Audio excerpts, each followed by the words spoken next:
Yo, what is up, my Knights of the Round Table, and welcome back to Fight Night with the Knight. I don't know, it was some weak-ass jabs. I need to get back in martial arts, I need to get back in training.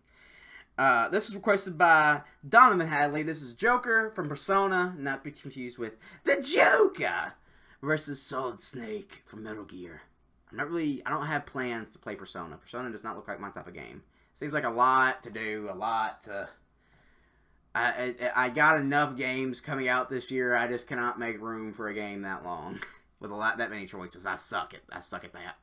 So I don't know much about Joker from Persona because I don't play Persona. I don't have plans to play it, but I will be open to watching gameplay of it if you guys really would recommend it. Like, would you guys recommend Persona that much that I should do like Danganronpa and watch some gameplay? So, that aside, get the sidebar out of there. Me rambling. I might be going for Solid Snake because I know more about him. I loved Metal Gear Rising. Metal Gear 4 was really cool. And Phantom Pain, I played a little bit of the second and third one. I was not good at it. I'm not good at stealth. But I know who Solid Snake is. I know some of the shit he's done. Who would win in a fight between Joker from Persona 5 and Solid Snake from Metal Gear Solid? I'm Ink, and this is Smash Bracket, the show where we put every character from Super Smash Bros. Into a giant animated tournament to figure out who's canonically the strongest. Let's get into it. Ever since humans have been speaking, they've been telling stories. These legends often revolve around heroes who stand in the face of even the most sinister evil as a beacon of hope to those around them.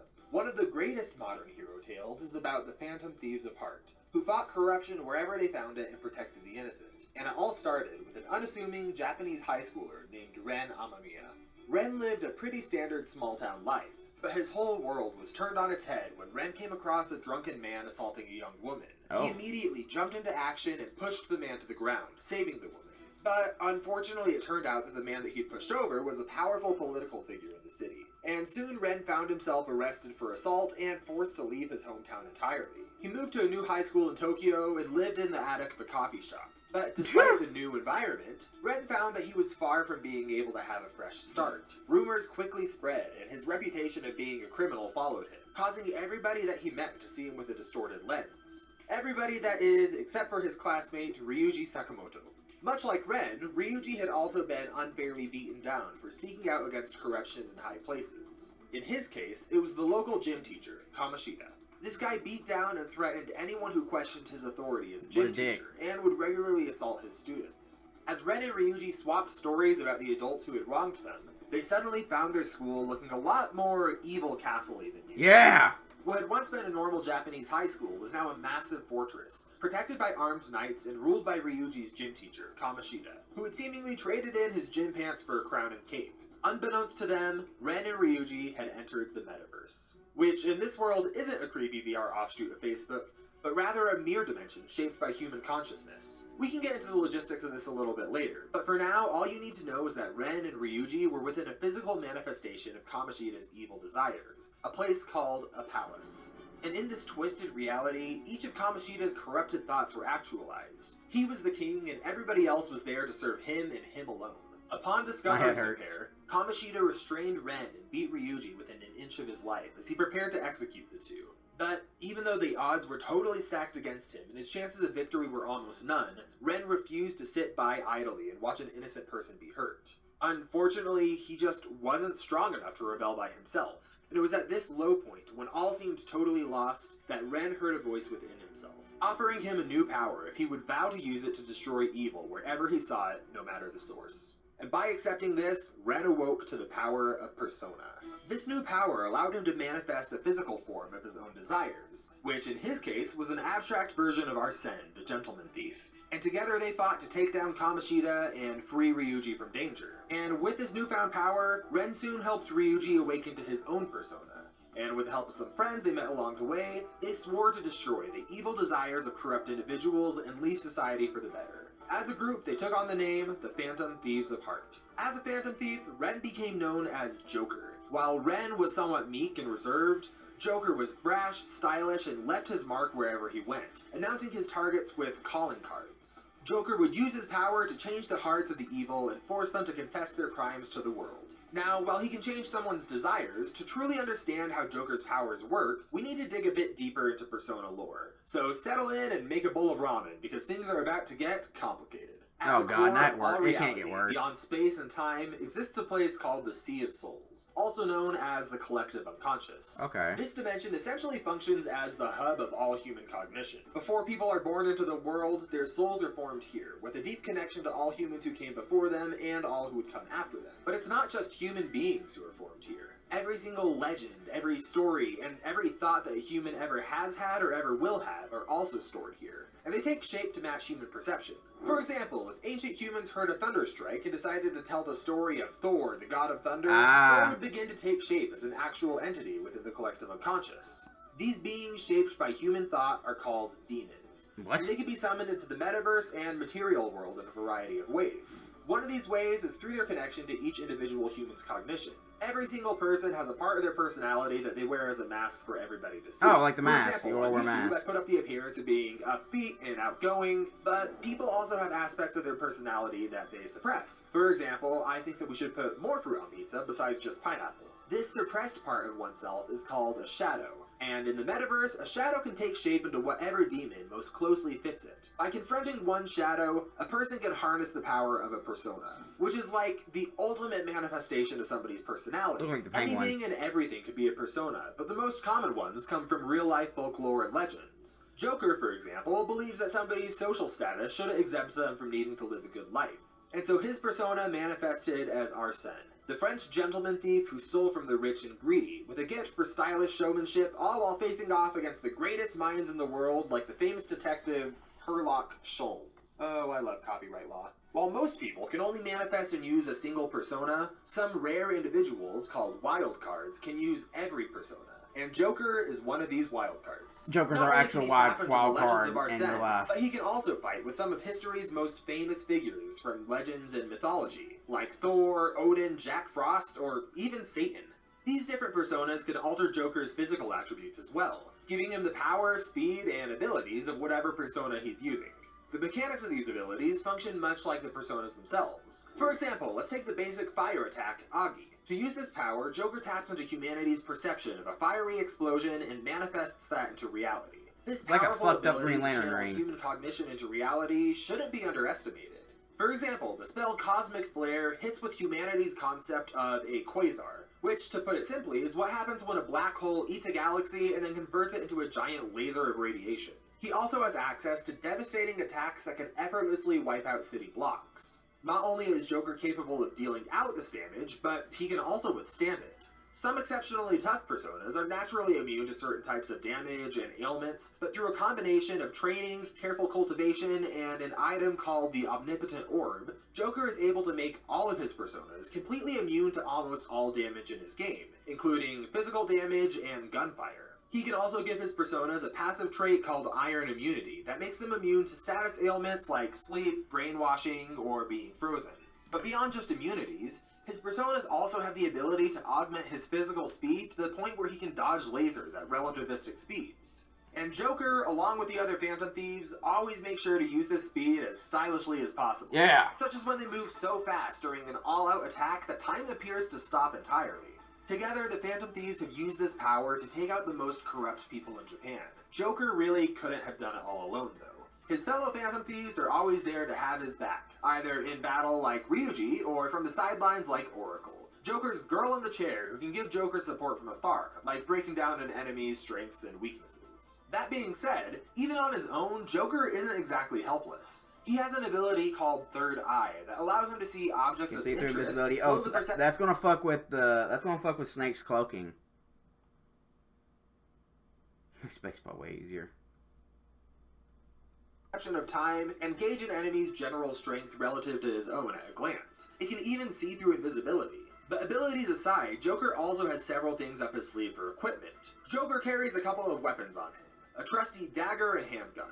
Unlike most weapons, Joker doesn't make these stronger through physical, conventional means. Instead, Joker makes his weapons more dangerous merely by causing them to look more realistic, therefore having his enemies see them as more of a threat, and therefore increasing their cognitive power. When taken to their ultimate forms, Joker's weapons are incredibly deadly, if a little abstract. such as his Paradise Lost, a dagger formed from the biblical concept of the fall of Adam and Eve, or the Tyrant Pistol, a gun created from the concept of Lucifer himself being condensed into a weapon. So with all of this power and devotion, it's no wonder that the story of the Phantom Thieves have stuck with so many people. Whether he's cracking out quasars, taking out tyrants, or dominating local food challenges, Red has always had the same goal in mind. Screw the status quo and eliminate evil wherever he sees it, especially if that evil is masquerading as good and held by people in positions of power. And it's that exact devotion that will keep people coming back to the legends of the Phantom Thieves. I have a challenge for all of you. Go to every computer in your house, your mom's, your dad's, your sister, your brother's computer. John F. Kennedy once famously said, "Ask not what your country can do for you, but what you can do for your country." And throughout the decades since that phrase was first uttered, few characters have embodied the ideal of dedicating their entire life to their country more than Solid Snake. The story of Solid Snake is one of unwavering dedication and bravery in the face of insurmountable odds. But even a legend as wild as that of Solid Snake starts from simple beginnings. It all began with a young American soldier named John. The year was 1964, and John found himself right in the middle of the Cold War, toughing the jungles of Russia and operating under the codename Naked Snake. His mission was simple: infiltrate the area and rescue a Soviet's weapon developer. Unfortunately, what should have been a simple extraction turned into a high-stakes stealth operation, full of twists, betrayals, and gunmen making cat noises. While he was trying to extract his target, Naked Snake stumbled across the plans for a tank with nuclear capabilities called the Shagohod. Because letting our enemies have nuclear tanks was low on the priority list of the United States, Snake's mission changed to include destroying the Shagohod for good. And this mission ultimately led him to face off with his longtime friend and mentor, known simply as the Boss. And after a heated battle, Snake came out on top and was forced to choose between friend and country, ultimately deciding to pull the trigger and fulfill his orders. The success of this mission, which came to be known as Operation Snake Eater, put President Johnson in the Naked Snake fan club. But because having a man named Johnson wear fan merch for Naked Snake would look questionable, and to honor his past accomplishments, Snake was bestowed the name Big Boss, down in history as the greatest soldier to ever live. But John's mentor wasn't the only one to die during Operation Snake Eater. When Snake pulled that trigger, it killed a piece of himself as well. He became bitter and jaded as he disavowed the government altogether, becoming convinced that rather than having countries build up their own armies, the best solution would be to hire freelance military groups called private military companies, or PMCs for short, who all live in their own mini-country together. So he began forming his own freelance army with the help of some allies and his old medic, who became his body double and took on the name Venom Snake, operating as a second Big Boss. Now, the United States didn't love the idea of losing their self-proclaimed best soldier to ever live, so they came up with an alternative plan. We can't hire Naked Snake, we'll just make a new one.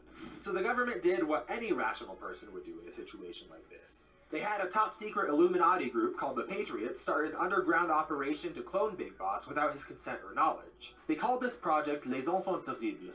Les Enfants Terribles. Les Enfants Terribles. Which is French that roughly translates to create genetic clones of our favorite ex-soldier and hope they don't turn out evil. So they took an old flame of Naked Snakes named Ava and fertilized 8 embryos. Of these embryos, 2 survived. Twins named Eli and David. Eli took on Big Boss's dominant genes and took on the codename Liquid Snake, while David took on Big Boss's recessive genes and became known as Solid Snake. There was also a third clone that was a perfect balance between the two and took on the name Solidus Snake and kind of became the president of the United States for a while. Yeah. Metal Gear lore is weird, y'all. From day one, Solid Snake was raised to be the perfect soldier. He trained from a young age and as a teenager joined the United States Green Berets, where he fought through the Gulf War. Eventually, his natural combat ability gained him enough notoriety that he was able to join the elite military unit known as Foxhound, where he was trained by none other than Big Boss himself. Under Big Boss's tutelage, Solid Snake learned close quarters combat, a hand-to-hand combat system that just has some of the worst form I have ever seen, but somehow he makes it work. For most of his appearances, Snake is skilled enough to dodge the aim of gunmen, but generally struggles to sneak past enemies at more than a few miles per hour. Things like this make him feel like a pretty grounded, if skilled, soldier, Until Metal Gear randomly decides to turn him into Neo for a few cuts. Yeah. And have him jump fast enough to keep pace with a spray of bullets, and then make him fight a vampire. Only to return him back to being a semi-standard spy thriller character immediately after that. But even through all of these absurd shifts in tone throughout the series, Snake has always been somewhat superhuman. He's able to punch strong enough to send grown men flying through the air, and he's durable enough to regularly shrug off bullets and explosions, which he can heal from incredibly quickly. Yeah. But although he's explicitly And superhuman machines. in his stats, Snake's true strength comes from his equipment and his strategy. Let's start by talking about his strategical abilities. Snake has been able to fight and defeat enemies that, by all measurements on paper, he should have had no chance against. Among these is the telepath Psycho Mantis, a soldier who could read his thoughts as they fought, and should have been virtually impossible to even hit. And while in the games you beat Psycho Mantis by changing your controller to the Player 2 port, in the official animated graphic novelization of Metal Gear Solid, we can see some more context as to what this looks like from an in-universe view. Snake was essentially able to notice even the most minute details being off, and was able to capitalize on that to beat the Psychic. And this strategical ability is only enhanced by his codec system, a communication system implanted in Snake's ear that allows him to instantly communicate with his support team at a moment's Almost notice. telepathic. With their help, Snake has taken out legendary snipers, killed Big Boss's body double, With a fucking lighter and hairspray. Snake with nothing but a lighter and a can of hairspray, and demolished the machines this entire franchise was named for, Metal Gears. While the Shagohod was a tank capable of launching nukes, Metal Gears were like you took those same capabilities and combined them with a Gundam. These things were made to dish out and take serious damage, but Snake has been able to take them out time and time again. And not only has he destroyed them, but Snake has actually piloted a Metal Gear of his own before, known as Metal Gear Rex. This brings us to Snake's equipment. Over the years, he's amassed a huge arsenal of weapons and tools. Now, I should note that while we can't scale Snake's physical feats to those of other clones of Big Boss, after all, they've had very different upbringings, and a major theme of the game is that people are far more than just their genes, so compiling them would kind of fly in the face of that. For the purposes of today's battle, we've composited the arsenals of each playable version of Snake across the Metal Gear franchise. Okay. Not only do they all play similarly, but they've all also had the same weapon supplier for a time. Snake has carried a variety of guns, grenades, and missile launchers over the years, but his most iconic is definitely his tranquilizer dart. A headshot from one of these bad boys can instantly put his target to sleep, taking them out of the fight entirely. He also has several other non-lethal options at his disposal, such as sleep gas, smoke grenades, flashbangs, EMP grenades, and Playboy magazines that he strategically weaponizes to distract his enemies. That's funny. I love Metal Gear for that. Defensively, he also carries around a pill that allows him to fake his own death, containers to hide in, like his signature cardboard box, and several inflatable decoys of himself. Wait, what? Containers Meds to steady nerves. Metal can to hide in. Cardboard box. Fucking cardboard boxes, man. to hide in, like his signature cardboard box, and several inflatable decoys of himself. I love complete those. with a voice box and high-grade explosives. But one of the most surprising tools up his sleeve is the Fulton Extractor. That's Big This Boss, thing though, can ain't it? yoink enemies into the air and send them straight to a battleship, loaded with highly armed soldiers. Yeah. But if pulling your enemy into the sky like a discount Christian Bale isn't doing it for you, Snake's research and development team developed this technology even further, allowing Snake to suck his enemies into wormholes that can even be launched from rocket launchers, removing them from the battlefield entirely.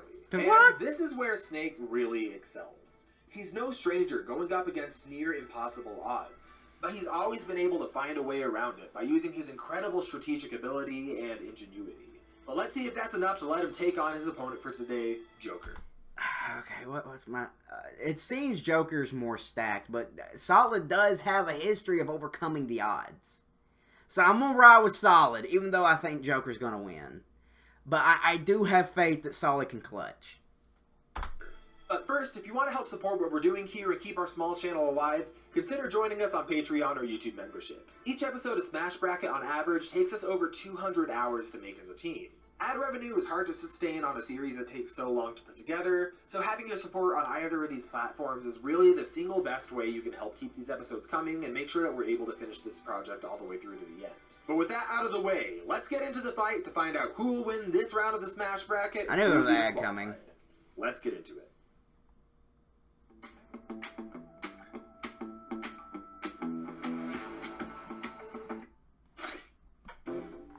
All right, team. Is everyone ready? Today's the day. Excellent.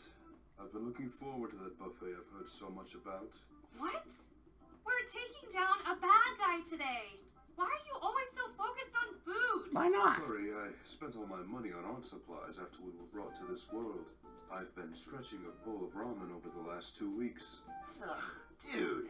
That is seriously unhealthy. You've got to take care of yourself, Yusuke. So, remind me what we're doing here again? As you all know, the metaverse has been leaking out into the physical world. Yeah. With this comes the ability to use our powers anywhere, but also a set of objectives. Yeah. Like that message we all got a few weeks ago. I'm still pissed about that. Why are we even listening to what some stupid dream told us to do? We've dealt with people who can control the whole metaverse before. We know what's at stake here. Until we learn more about who we are dealing with, we can't afford to upset them. Exactly. So that means that today's mission is taking out our first target. Codename Solid Snake. So it's one normal guy against the Phantom Thieves? This is about to be way too easy. Haha, yeah. Can't wait to show this guy what happens when you mess with Skull. Guys? Oh, about that. What? Something I said? Who's gonna tell him? You're not coming this time. Wait, for real? Why the hell not? Pretty much instantly. This mission requires a certain amount of grace and subtlety. Subtlety? Then why does Morgana get to go? Even I'll be staying behind on this one. Oh, man. Come on, it's just one guy. It may be one guy, but this isn't any ordinary soldier. That's right. I like that it's in the style of the Snake is a game. master of combat, stealth, and infiltration. He has taken out nearly unstoppable targets before they even knew he was there. Oh, cool. So he's sneaky. Who the hell cares about that if Joker killed the Grim Reaper? Frankly, we were lucky he had the flu. I'm just saying, we all need to be on our A game. We may be tough, but Snake specializes in beating the unbeatable. Yeah. That's why they call him the man who Makes the impossible possible. Damn it. I wanted to fight a soldier. Well, what do you think, Joker?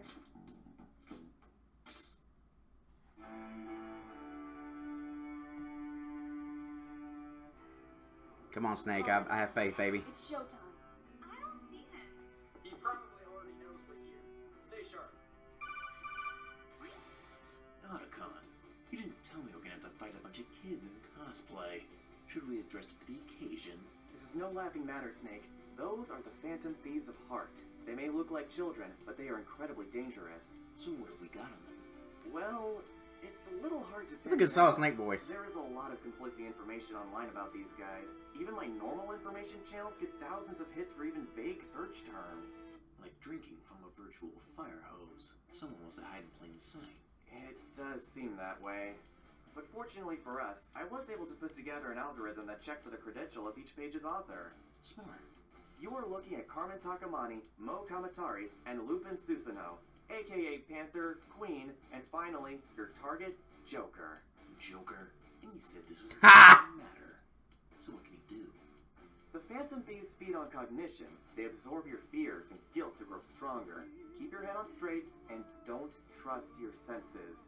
Things may not be what they seem. You may think you are safe, but even if a single attack catches you, that will be your last surprise. Sneak around, take them down, don't get hit. Sounds easy. Just be careful, okay, Snake? You saw that message. You know this isn't a standard mission. Watch your back. Got it. Reveal yourself, Snake. There's no use hiding. Damn, bro! Damn, bro! He's here! Something is interfering with my signal. I'm going to try and get around it. Oh, shit. You're outmatched, kid. You're done.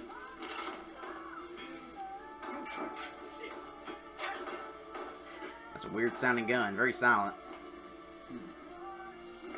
Pistol. You're going to need more than illusions here, kid.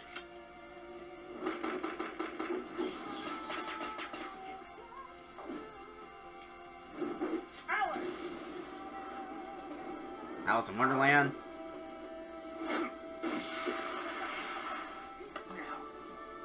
Oh shit! Hit the dummy.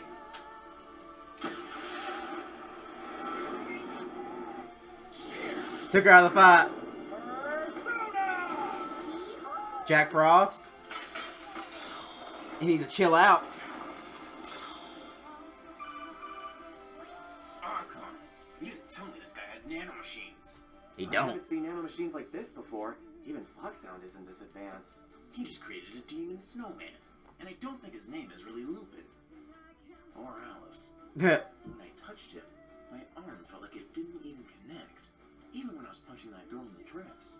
I hit her, but it just felt weird.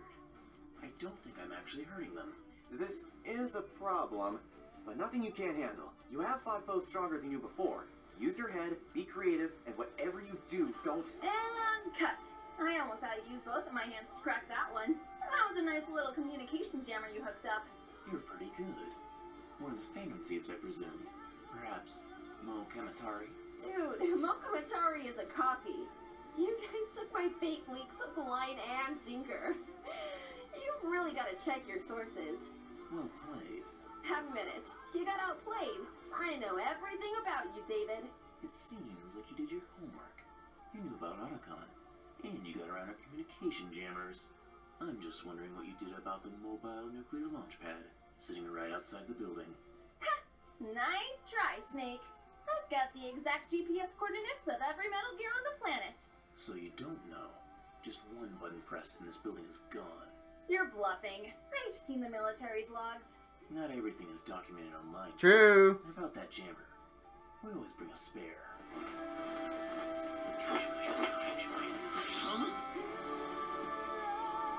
Snake's always 10 steps. That's a Kirby. I like. Oh, he went bluffing, baby. Show you the power of the wild card. Arsene! Let's go, baby. Nuke his ass.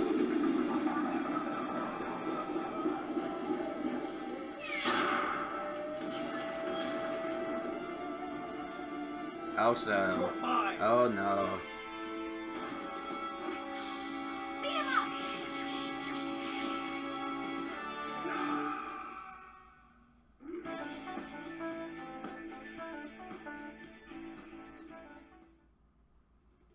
And there Damn. you go! This fight was just not close at all when looking at stat comparisons. Snake could send grown men flying through the air, destroy giant Metal Gears, and survive deadly explosives. But Joker was just operating on a different scale. Take a look at how the Wasn't really best a fair strength and fight. durability feats line up, and there's almost no comparison to be made here. Joker was also way too fast for Snake to handle. Even if we disregard his ability to dodge lasers, he's also moving around at Mach 17 during his all-out attacks. He was also able to entirely negate all of Snake's most reliable tactics, including non-lethal methods of incapacitation like sleep. He could also use a persona to reflect Snake's own bullets back at him. And this is a shame, because Snake really would have had a decent chance here if it weren't for those negations. Snake is a master strategist and manipulator. He easily had the edge over Joker in this department, and could have talked himself into a scenario where he probably could have surprised Joker with a sleep dart or a sleep gas, but Joker would just be able to shrug it off. And his lethal strategies were non-starters as well. Even if we let Snake have access to a Metal Gear, it just isn't even close to the kind of damage output that Joker is used to dealing with. Yeah. Ultimately, Snake's only viable win condition would be to remove Joker from the battlefield entirely, with his wormhole extraction device or the Fulton. But pulling off a maneuver like that would require some serious speed that he just doesn't have, even with the most generous interpretations of his feats. At the end of the day, Joker was just way too fast and way too strong and durable for Snake to even touch, and he also shut down any non-lethal win condition as well. Joker is the winner and will be moving on to the next round of the Smash Bracket. That wasn't really fair, though, to put Snake against him. Next time on the Smash Bracket. It wasn't really fair. You got a motherfucker that can pull, like, the mask and make shit reality against the dude. Ken? Bring it on!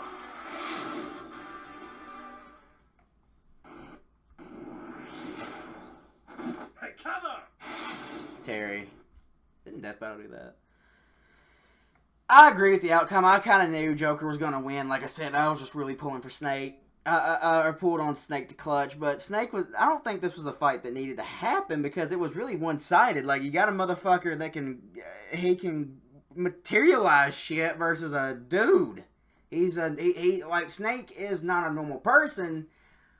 But at the same time, he does have the vulnerabilities of one. He can die fairly fucking easy. Like, he died in the games very easily at times. Like, a well-placed shot would take him down. So, I don't know about this fight. I don't know about it. I don't know if this was something that needed to happen. But I do understand that I think they're kind of winding down on the contenders. So, this might have been, like, the only matchup for Snake. But, nevertheless, I agree with the outcome, and the fight was great. So, solid fight, solid battle. I agree with the outcome, and as always, thank you all so much for watching. And once again, as always, I'll see you in the next one. I cannot wait for more Smash Bracket, though. I'm really ready to see Ken. I'm going to go for Ken. I'm going to go for Ken in the next one. I hope I don't get let down. So, see you guys in the next one.